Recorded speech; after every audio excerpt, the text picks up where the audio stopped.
My wife asked for the divorce and calmly listed what she wanted: the house, the accounts, the cars. Then she added one line that froze the room. "I don't want the child." I didn't argue. I nodded and signed. As the papers slid across the table, her lawyer stopped breathing for a second. "I'm 36, married for 8 years, father to a 5-year-old daughter, and I just learned that some people will discard anything that doesn't fit their new life plan." We met in our late 20s. She was ambitious, driven, climbing the corporate ladder fast. I admired that about her. We got married after 2 years of dating. Had our daughter 3 years into the marriage. Everything seemed normal. Good even. Or maybe I was just blind to what was building beneath the surface. The problems started about a year ago. She became distant, started working late more often, took business trips that seemed longer than necessary, came home exhausted but somehow energized by something I couldn't identify. I asked if everything was okay. She said she was stressed, said work was demanding, said I wouldn't understand because my career wasn't as high pressure as hers. I let it go, took on more responsibilities at home, did more with our daughter, school pickups, homework, dinner, bedtime. She'd come home at 8 or 9, eat whatever I'd saved for her, then disappear into her home office for another 2 hours. The distance between us grew from inches to miles while we still lived under the same roof. 3 months ago, she told me she wanted a divorce. Just like that. Over breakfast on a Saturday. Our daughter was at her grandmother's house for the weekend. The timing wasn't coincidental. "I want a divorce." I put down my coffee, felt it go cold in my hand. "What?" "I'm not happy. Haven't been for a while. I want out." "Can we talk about this? Try counseling?" "No, I've made up my mind. I've already spoken to a lawyer." "You spoke to a lawyer before talking to me?" I needed to know my options. "Your options, right." She handed me a business card. Her lawyer. Told me to get my own. Said we could handle this civilly. Like we were negotiating a business contract instead of ending a marriage. Like our daughter was an asset to be divided rather than a human being who'd lose her family. I hired a lawyer that week. Good one. Came recommended by a friend who'd gone through a nasty divorce. He told me to document everything. Financial records, communications, daily routines with our daughter. Every moment I spent being the parent she'd stopped being. Everything. 2 months of back and forth. Her lawyer sending proposals. My lawyer countering. Fighting over assets we'd built together. Over the house we'd bought. Over retirement accounts and savings and cars. Each email felt like another cut. Another piece of our life being divided and distributed. Then came the mediation meeting. Last week. Both of us. Both lawyers. A mediator. Conference room downtown. Corporate. Cold. Fitting for what was about to happen. We sat across from each other. Her lawyer laid out her demands. She wanted the house. Made sense, she said. It was in a good school district. She wanted the primary savings account, the investment portfolio, both cars. She'd give me the older one, the one with 150,000 miles that barely started on cold mornings. I listened, didn't interrupt. My lawyer was taking notes, making marks on his copy of her proposals, underlining things, circling numbers, building our counter-argument point by point. Then she said it, the words that changed everything. "And I don't want custody. He can have full custody. I don't want the child." The room went quiet. The mediator looked up from her notes. My lawyer stopped writing mid-word. Her lawyer's face went pale. Even the clock on the wall seemed to stop ticking. The air itself felt different, heavier. I stared at her. "You don't want our daughter?" "No. I'm starting a new position. It requires travel, long hours. I can't be a single parent and do this job. You're better with her anyway." "She's 5 years old." "I know how old she is. She's your daughter." "I'm aware, but I'm being realistic. I can't give her the attention she needs.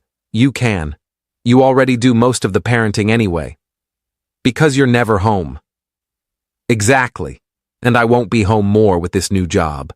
So it makes sense for you to have full custody. It's the logical choice. Her lawyer leaned forward, cleared his throat. Perhaps we should take a break. Discuss this privately. There's nothing to discuss, she said. I've thought about this extensively.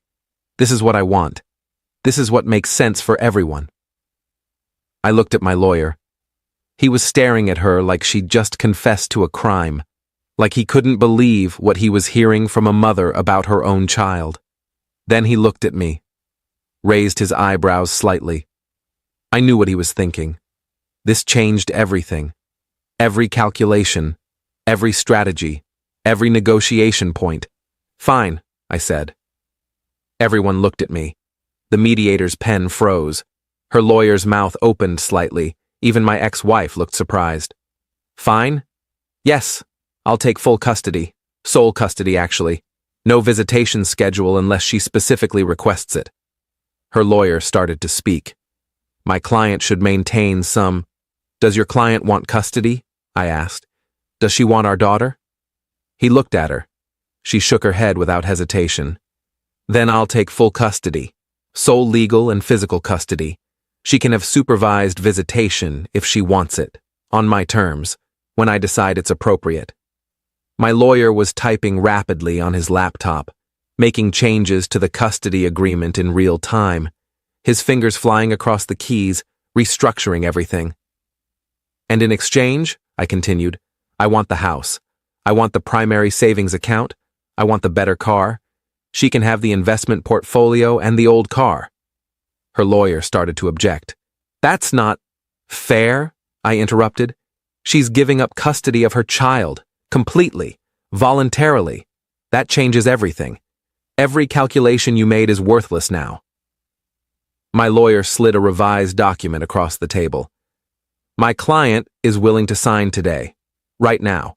If your client agrees to these terms, no more negotiation, no more back and forth. This is the offer. I watched her read it, saw her eyes scanning the pages, saw her calculating, weighing her new job against her daughter, against the house, against everything, watching her decide what mattered more. She signed, just like that, picked up the pen and signed, initialed every page, didn't hesitate, didn't cry, didn't look at me, didn't ask to see our daughter one last time before making this permanent. As the papers slid across the table to her lawyer, he stopped breathing for a second. Actually stopped. His chest didn't move. His face went white. He looked at his client like he didn't recognize her, like the person sitting next to him was a stranger wearing his client's face. Are you certain? He asked her. His voice was quiet, almost pleading. Yes. You understand what you're agreeing to? This is permanent. This isn't something you can easily undo. I can read. Yes, I'm certain. I signed my copies. My lawyer signed as witness. The mediator signed with a disapproving look she didn't try to hide. Done. Finished. 8 years ended in a conference room on a Tuesday afternoon. Update 1. The divorce was finalized 3 weeks later. Fast for a divorce. But when both parties agree and there's no custody battle, things move quickly. No judge wants to drag out something both people want to end. I kept the house, the savings, the car, got sole custody of our daughter. She got the investment portfolio, the old car, her freedom, everything she said she wanted. She moved out that weekend, packed her things while our daughter was at school. I made sure of that. Didn't want her seeing her mother leave. Didn't want to explain why mommy was taking her clothes but not taking us. Didn't want that memory burned into her mind. I told our daughter that night, sat her down after dinner, tried to find words that wouldn't break her, searched for language that would make sense to a 5-year-old about why her mother chose to leave. Mommy and I are going to live in different houses now. Why? Because sometimes grown-ups need different things. But you're going to stay here with me, in your room, with all your toys. When is Mommy coming back? She's not coming back to live here, but you can still see her sometimes. When? When she has time. She has a new job that keeps her very busy. Doesn't she want to see me? That question destroyed me.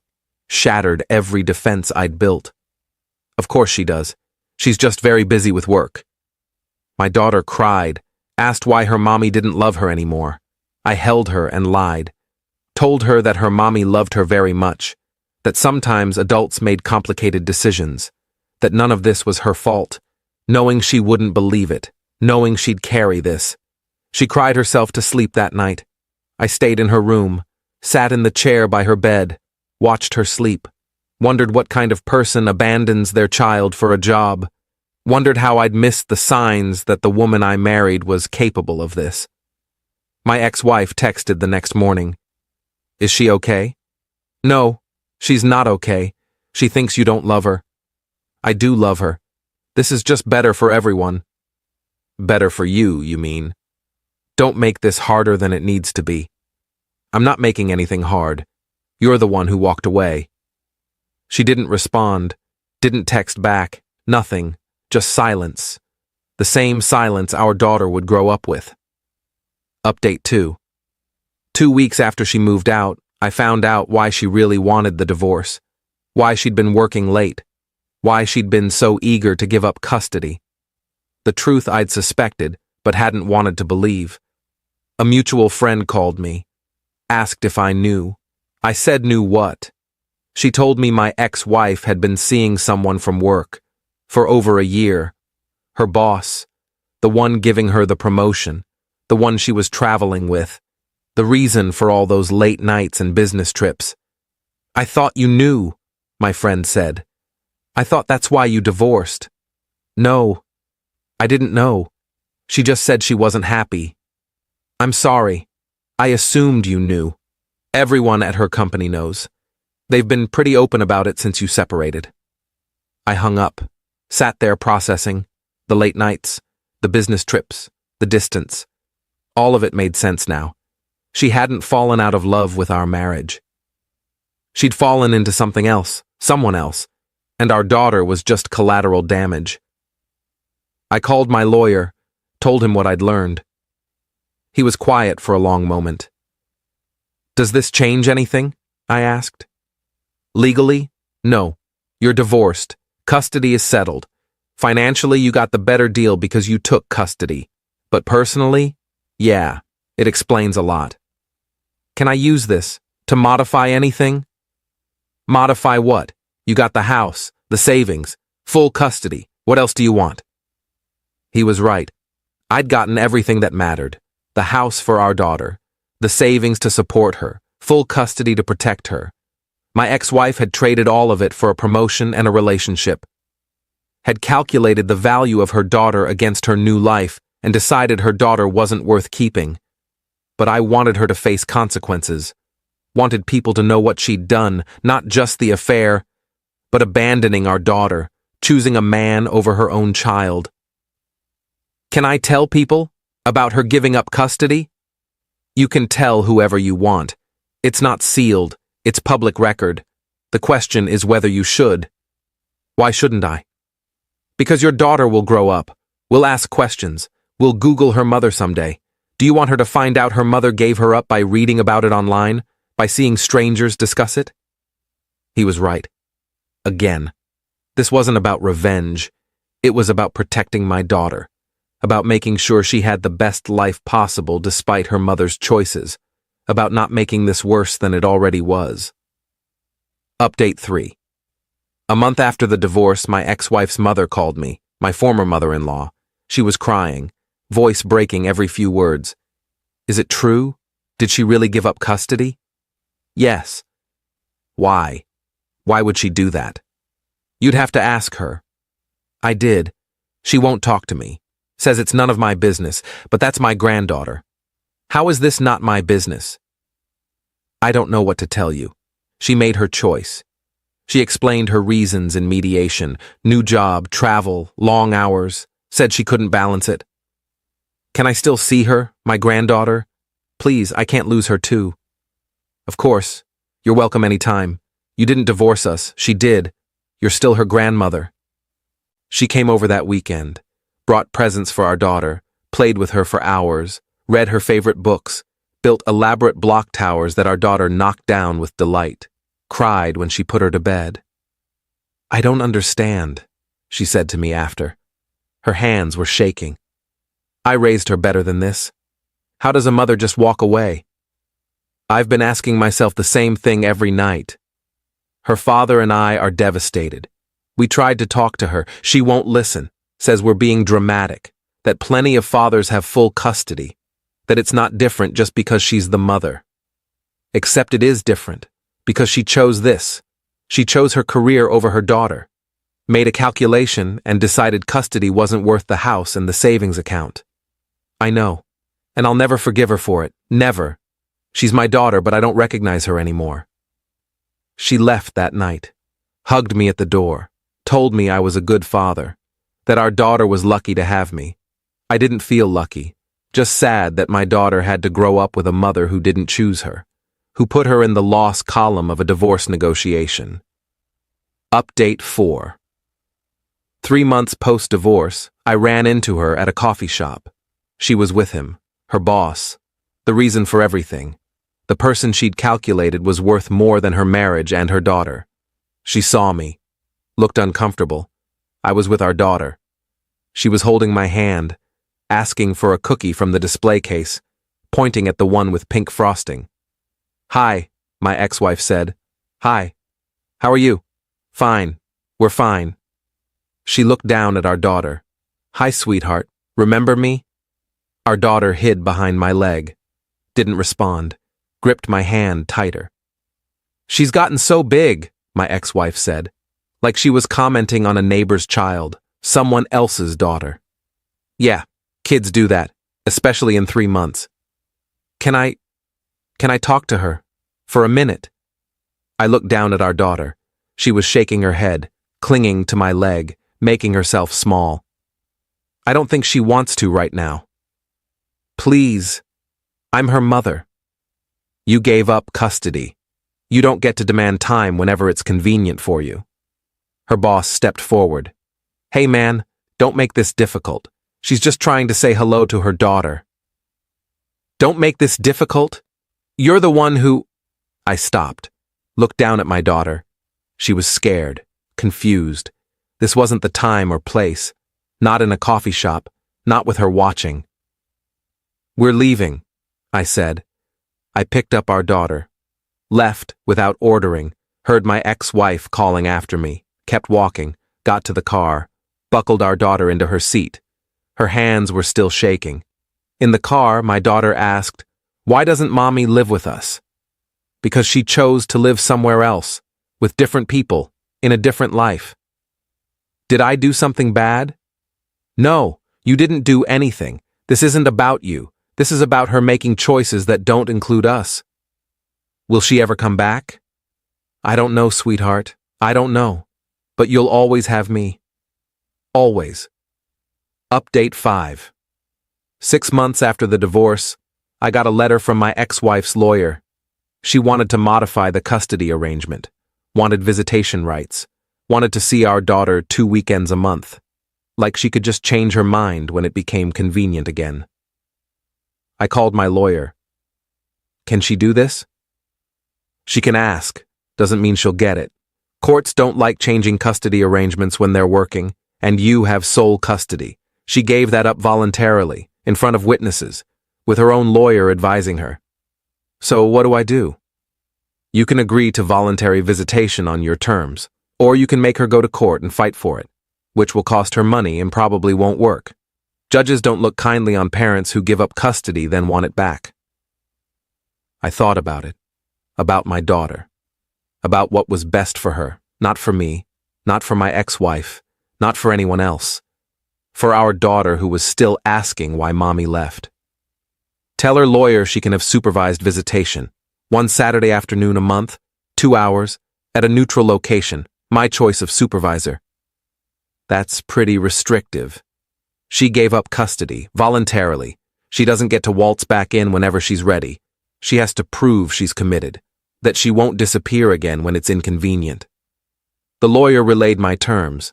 Her lawyer pushed back, said it was too restrictive, that his client had rights. My lawyer reminded him that his client had voluntarily given up those rights, had signed papers explicitly stating she didn't want custody, that she couldn't handle being a parent. They agreed. One Saturday afternoon, a month, 2 hours, supervised by my mother, at a park near my house, limited, controlled, safe for my daughter. The first visit was awkward. My ex-wife showed up 20 minutes late, brought expensive toys like she could buy back our daughter's affection, American Girl dolls, fancy art supplies, things she'd never shown interest in before. Our daughter barely spoke to her, stayed close to my mother, kept asking when she could go home. After 2 hours, my mother brought her back. That was painful to watch. How was she? Your ex? Desperate, trying too hard, overcompensating? Your daughter? Scared? Confused? She doesn't know this person anymore, it's been too long. Should I stop the visits? No. Your daughter needs to decide for herself what relationship she wants with her mother, but she needs time, and her mother needs to earn it, every single visit. Final update. It's been a year since the divorce. A year since my wife sat in that conference room and said she didn't want our daughter. A year since her lawyer stopped breathing when he realized what she'd signed away. The supervised visits continue. Once a month, 2 hours. My ex-wife shows up, usually on time now, brings gifts, tries to connect with a daughter who barely knows her, who calls her by her first name instead of mommy. Sometimes our daughter asks about her between visits, sometimes she doesn't. I never push it, never force it. Let her process this at her own pace. My ex-wife got her promotion, travels constantly, lives with her boss in a condo downtown, posted pictures on social media of fancy dinners, vacations to places our daughter will never see with her. Her new life that doesn't include space for a 5-year-old. That was never designed to include one. Her parents still visit regularly, every week. They've become a constant in our daughter's life. Fill the gap their daughter left. They apologize constantly. I tell them they don't need to. They didn't abandon their granddaughter. She did. Their daughter made her choice, and they're trying to mitigate the damage. People ask me how I'm doing, if I'm dating, if I'm angry, if I hate her. I tell them I'm focused on my daughter, on making sure she knows she's loved, that her mother's choices aren't her fault, that she's worth more than any job or relationship or promotion, that being abandoned doesn't define her value. The truth is, I stopped being angry months ago. Anger requires caring. And I don't care about my ex-wife anymore. She showed me exactly who she is, showed everyone who she is. And I'm grateful. Grateful she revealed it now instead of 10 years from now. Grateful I got full custody before she could do more damage. Grateful my daughter is safe with me instead of being abandoned piece by piece over years. When the papers slid across that table and her lawyer stopped breathing, it was because he realized what she'd done. What she'd given up, not just custody, but any moral high ground, any sympathy, any claim to being a good person who made a hard choice. She'd revealed herself completely in 4 words. I don't want the child. She'd traded her daughter for a promotion, and everyone in that room knew it, knew she'd live with that choice for the rest of her life, knew she'd have to explain it to people. To future partners who'd wonder what kind of mother she was. To our daughter when she's old enough to ask why, when she's old enough to read the divorce papers and see those words in black and white. I didn't argue because I didn't need to. She'd already destroyed herself with her own words. 4 words that defined her completely. 4 words that showed everyone exactly what mattered to her, what she valued and what she didn't. I nodded and signed because I was getting exactly what I wanted. My daughter, safe, with me, away from someone who saw her as an inconvenience, as something to be traded away for a better car and a bigger paycheck. And as those papers slid across the table and her lawyer's face went white, I knew I'd won. Not because I'd beaten her in the divorce, not because I'd gotten the better financial deal, but because I'd saved my daughter from growing up with a mother who didn't choose her, who'd made her feel unwanted before she was old enough to understand why. Some victories aren't about revenge, they're about protection, about making sure the people you love are safe from the people who claim to love them but don't know how, who calculate love like a business transaction and always find it wanting. My daughter is safe now, loved, chosen, every single day, and that's all that matters. That's everything that matters. The house, the savings, the custody arrangement, all of it was just paperwork. What matters is that she knows, without question, that she's wanted, that she's worth keeping, that someone chose her completely and without hesitation, that her father will never trade her for anything.